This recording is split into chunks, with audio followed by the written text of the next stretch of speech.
Given this sequence, since we know that we are looking for a protein that is 4 amino acids long, the first step should be to look for an AUG start codon to set the reading frame. On the top strand, we see the AUG start codon, but there are more than 4 amino acids until the stop codon. Since the template strand is not always on top, let's move to the bottom strand. Since the mRNA sequence must be shown from 5' to 3', let's look from the right to the left on the bottom strand. Here, we can see our 4 amino acid sequence, starting at the AUG start codon, and ending with the UAA stop codon.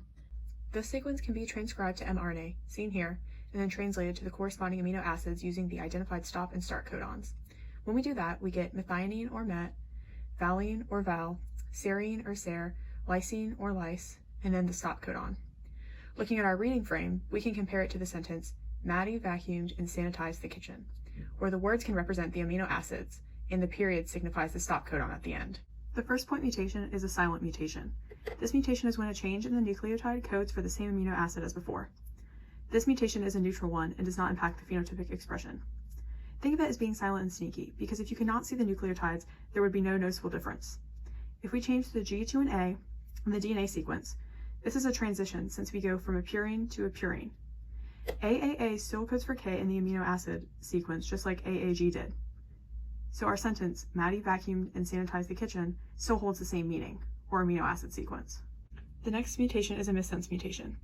The second mutation causes a change in the amino acid being produced and can alter the function of protein, although some missense mutations are neutral and do not change the function. If we change the C to an A, it is a transversion because we go from a pyrimidine to a purine. This then changes the sequence from AGC to AGA, which causes a new amino acid, which in this case is arginine or R. Looking at the sentence, Maddie vacuumed and reorganized the kitchen, the sentence holds a slightly different meaning. While the adjustment switched the meaning of the sentence, it is still able to be interpreted, just like our amino acid change. Next, we can have a nonsense mutation. This mutation changes an amino acid codon to a stop codon.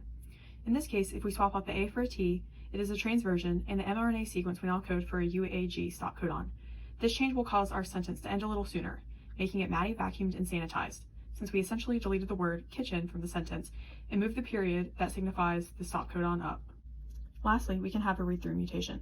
This mutation changes the stop codon to 1 for an amino acid. This then results in a longer protein. If we change the A to a T in the DNA template sequence, we have another transversion.